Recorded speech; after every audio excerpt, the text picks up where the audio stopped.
Et salut internet et bienvenue dans ce nouvel épisode 0 du tour du monde des Magical Girls. Rapidement, si j'ai décidé de réécrire cet épisode, c'est parce que je trouve la première vidéo incomplète.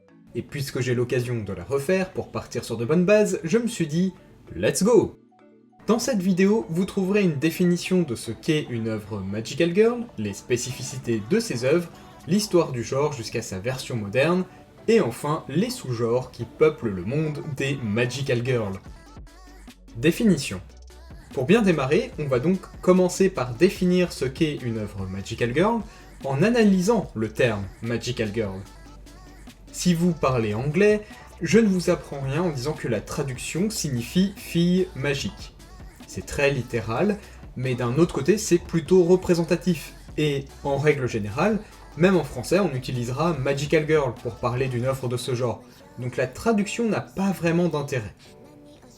Si on s'intéresse à la version japonaise, on remarque qu'il y a une nuance. En effet, on parlera de Mahou Shoujo. Mahou signifiant la magie et Shoujo qui est le terme utilisé pour parler des mangas visant un public d'adolescentes, un peu comme Shonen pour les mangas visant un public d'adolescents. En faisant mes recherches, j'étais tombé sur une vidéo expliquant qu'il fallait faire attention à bien prononcer shoujo, car il y a un mot très ressemblant, mais très péjoratif qui veut dire vierge. J'ai donc voulu vérifier de mon côté, et j'ai juste trouvé que shoujo pouvait avoir ce sens de vierge, de femme non mariée, qui est très péjoratif, mais aucune trace d'un autre mot similaire. Étant donné que ça fait longtemps que j'ai vu la vidéo et que j'ai pas pu checker à nouveau ce que la personne disait, je n'aurai pas d'autre chose à vous dire sur ce terme. Dans tous les cas, si vous partez au Japon, utilisez onnanoko pour parler des jeunes filles, c'est plus sûr. Ce qu'on peut retenir, c'est que shoujo renvoie aussi l'idée d'adolescente au sens large, c'est-à-dire du collège au lycée. On obtient donc adolescente magique.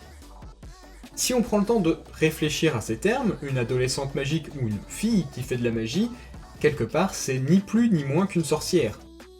Alors, qu'est-ce qui différencie une Magical Girl d'une sorcière? Rien. Non, c'est pas un piège, rien ne différencie vraiment une Magical Girl d'une sorcière, et c'est d'autant plus vrai lorsqu'on revient aux origines du genre.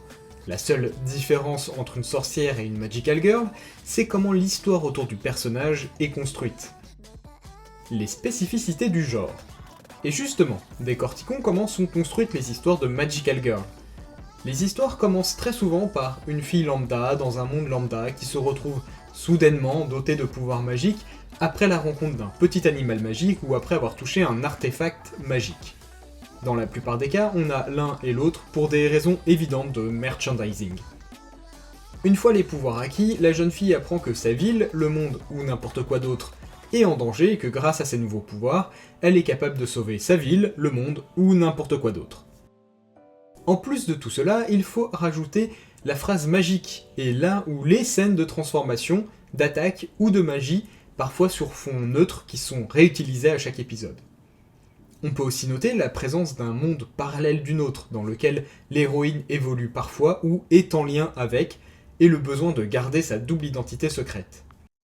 Et enfin, il y a un élément pro-LGBT+, souvent sous les traits d'un personnage. Vous avez aussi dû entendre des comparaisons entre les Magical Girls et les mangas shonen, type One Piece, Naruto et Dragon Ball. C'est une comparaison possible, en tout cas dans certains cas. Dans ces shonen, on a un personnage qui sort de nulle part et veut et va devenir le meilleur, insérer ici une activité. Les épisodes sont construits de manière très similaire. À chaque fois, on arrive dans un nouveau lieu où on découvre quelque chose de nouveau et un grand méchant sauvage apparaît. L'épisode se conclut, vous l'aurez compris, avec de la bagarre. Le scénario est très linéaire et donc parfois très prévisible. Autre point similaire, encore une fois, pas dans tous les cas, mais parfois, il est possible de dire d'une œuvre Magical Girl que c'est Dragon Ball mais avec des filles habillées comme des princesses Disney qui t'envoient de gros Genkidama bien vénères dans la bouche comme si c'était des billes. La seule différence avec le Genkidama de Dragon Ball? Ici, l'explosion lâche aussi des papillons et des petits cœurs. Et effectivement, certaines œuvres proposent des combats abracadabrantesques avec une surenchère de la puissance de frappe. Avec ces deux similarités, certaines Magical Girls sont donc appelées les shonen pour filles. On peut aussi comparer certaines Magical Girls aux super-héroïnes de comics, avec des liens plus profonds que les héros de shonen qui partagent surtout une façon de construire leur scénario. Mais là encore, il faut faire une distinction. Dans les comics, les héroïnes sont très fortes, mais de manière très similaire à leur homologue masculin, et certaines sont même très musclées. Les héroïnes de Magical Girl, quant à elles, sont mignonnes, girly, toujours bien coiffées, mais pas moins fortes. On peut dire que ces deux genres sont complémentaires, explorant chacun une façon différente de montrer des femmes fortes. Histoire du genre. L'histoire des Magical Girls commence en 1962, avec Himitsu no Ako-chan, paru en manga, et Maho Tsukai Sari, qui apparaît en 1966 sur les télévisions japonaises. Les créateurs de ces deux œuvres, dans l'ordre Fujio Akatsuka et Mitsuteru Yokoyama, citent Bewitch, ma sorcière bien-aimée, comme source d'inspiration principale. Si pour Sally la petite sorcière, on peut volontiers le croire, pour Ako-chan, il y a embrouille en broche. En effet, Bewitch arrive au Japon en 1964, soit 2 ans après l'apparition de la petite Ako. Cependant, derrière ces deux premières œuvres se cache la volonté des auteurs d'introduire la magie dans la vie courante, comme l'a fait Bewitch. D'autres œuvres, faisant la même chose, vont voir le jour et la Toei, qui se chargera de les animer, créera en 1970 le terme Mahou Shoujo pour toutes les regrouper. Pour certains fans, les origines remonteraient même en 1953, avec la parution de Ribbon no Kishi de Osamu Tezuka. Mais on parle plus de prototype du genre, ou d'ancêtre spirituel.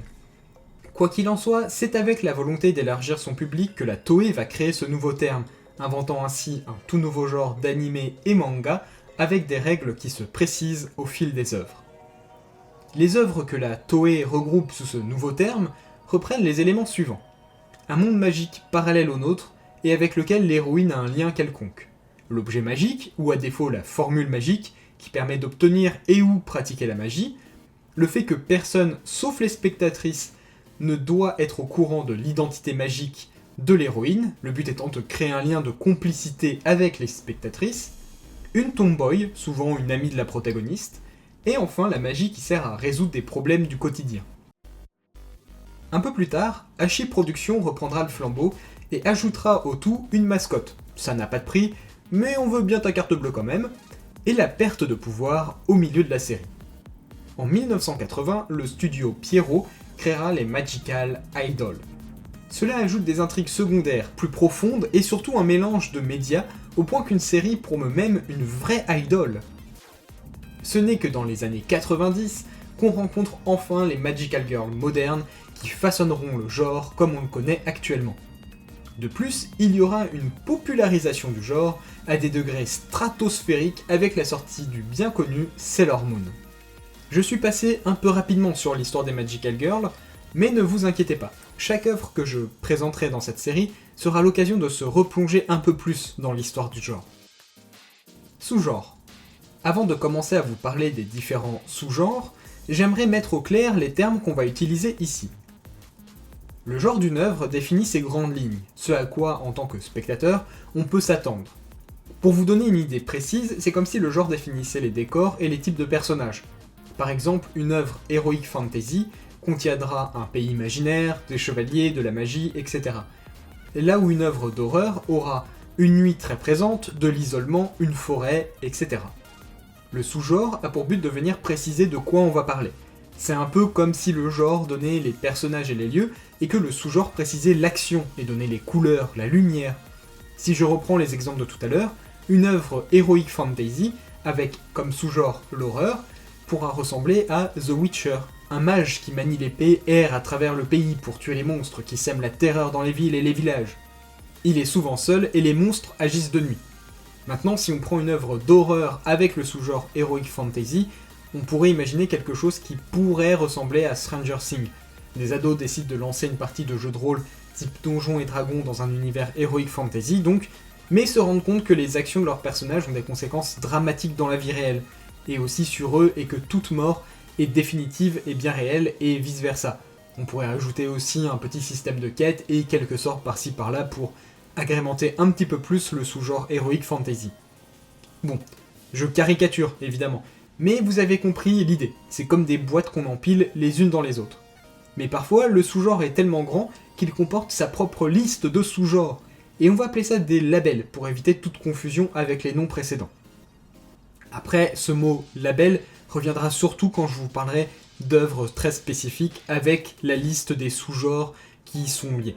Mais ça, on verra ça plus tard pour un prochain épisode.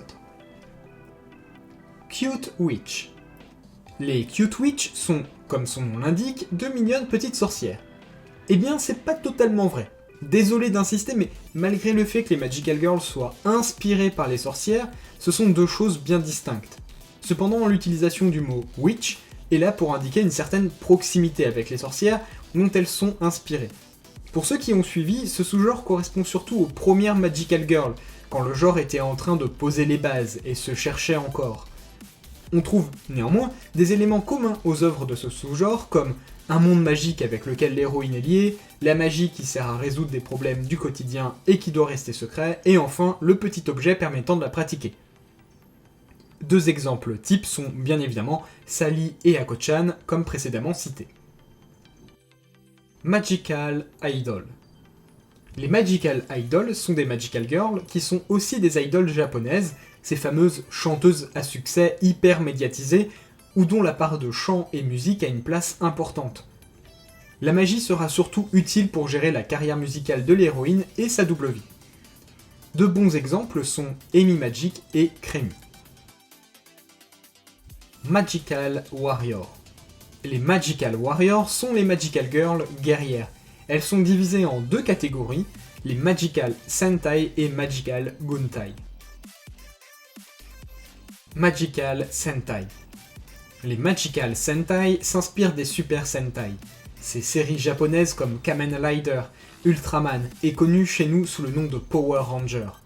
Ici, l'idée est la même. Un groupe de 5-6 filles dans des costumes identiques mais avec chacun une couleur différente pour bien les reconnaître, doivent affronter le monstre du jour. Les épisodes sont très rigides dans la façon dont ils sont écrits, comme les Super Sentai, et l'ennemi qu'elle affronte vient d'un autre monde ou d'une autre planète. Deux exemples très célèbres, Sailor Moon et Tokyo Mew Mew. Magical Guntai. Les Magical Guntai sont comme les Magical Sentai, mais au lieu d'être un petit groupe de guerrières, c'est littéralement une armée entière de Magical Girls. Parmi les plus connus, on trouve Magical Girl Lyric Nanoha. Néo-classical. Le sous-genre néo-classique est facile à comprendre. Il s'agit simplement d'une remise au goût du jour du sous-genre Cute Witch. En plus de cela, on pourra noter quelques modifications et changements. Mais ce qu'il faut retenir, c'est que ce genre d'œuvre, à ne pas confondre avec ce hors-d'œuvre, met une limite assez mince avec les sorcières et magiciens. Par exemple, on retrouve mon œuvre préférée, Sakura chasseuse de cartes, et récemment il y a eu Alerte rouge. Déconstructif. Quand on pense Magical Girl, on imagine des animaux tout mignons, des adolescentes qui rêvent d'amour, habillées dans des robes avec plein de roses partout. Ici ce sera pas le cas, presque tout l'inverse même. En effet, ce sous-genre a pour vocation, je vous donne dans le mille, de déconstruire le genre, en le parodiant ou en faisant de l'horreur avec. Par exemple, Magical Girl Boy et Magical Girl of the End sont deux bons exemples. Et on parle beaucoup en ce moment de Looking Up to Magical Girl. Autre. Le dernier sous-genre est celui qui regroupe tous les inclassables. Je ne sais pas comment présenter mieux cette catégorie, donc je vais vous donner 3 exemples en espérant que ce sera plus simple à comprendre. Magic Knight Heart, Steven Universe et She-Ra de Netflix. On pourrait aussi rajouter My Little Pony. Le mieux ce serait que tout le monde dans tous les cas ait les 3 références, enfin les 4 références, mais avec au moins une ou deux, je pense que c'est quand même plus clair. Grosso modo, ce sous-genre regroupe les œuvres limitrophes au genre de base. Presque comme le déconstructif, on revisite le genre, mais de manière plus sérieuse, ou sans forcément avoir pensé l'œuvre comme une œuvre Magical Girl. Dans ce sous-genre, on trouve notamment des isekai qui sont, comme je vous le disais, limitrophes. Et voilà, c'est tout pour ce reboot de l'épisode 1 de l'introduction au Magical Girl. J'espère qu'il vous aura plu, moi j'ai pris un immense plaisir à le réécrire, et on se dit à la prochaine pour l'analyse de notre première œuvre Magical Girl. C'était Miho, je vous souhaite de bonne magie à tous, et ciao tout le monde.